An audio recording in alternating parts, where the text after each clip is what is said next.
He grew up skinny, nervous, and poor in the hills of West Virginia. His father struggled with mental illness and sometimes threatened the family, once even with a knife. So this boy learned early how to keep quiet, stay out of the way, and make people laugh when the tension got too thick.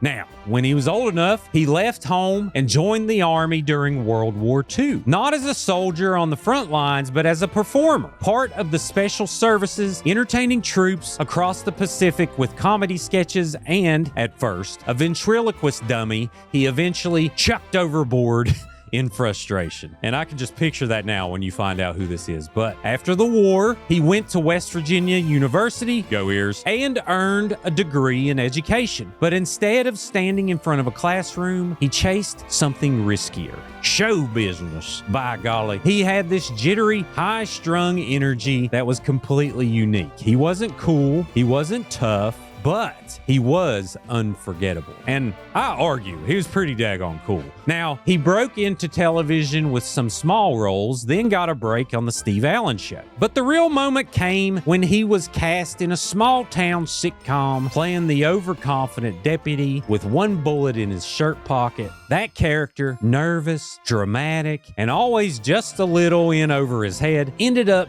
stealing the whole show. He won 5 Emmys for that role. 5, baby. Let's go. Then he moved on to make movies, starring in family comedies where he played everything from a man who turns into a fish to a bumbling astronaut. And just when it seemed like his best days were behind him, he made a comeback in the late 70s as a flashy, clueless landlord in Three's Company. Another hit.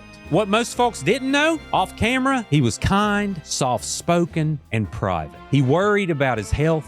He battled macular degeneration, and he stayed close with his old co-stars, especially Andy Griffith, who visited him when he was dying. He was never the leading man in a traditional sense. He didn't have the looks or the swagger, but he had something better: heart, timing, and the ability to make people laugh just by walking in the room. That's how I met my wife. Let's go. He passed away in 2006, and he would have been 101 this year. So here's to Jesse Donald Don Knotts, born on July 21st, 1924 in Morgantown, West Virginia. A legend who turned nerves into gold. A man who never needed a gun to be the sharpest shot on TV. We miss you, Don. Thank you for making us smile. Be sure to follow and subscribe to Creepalachia for more eerie content and celebrity profiles from the hills.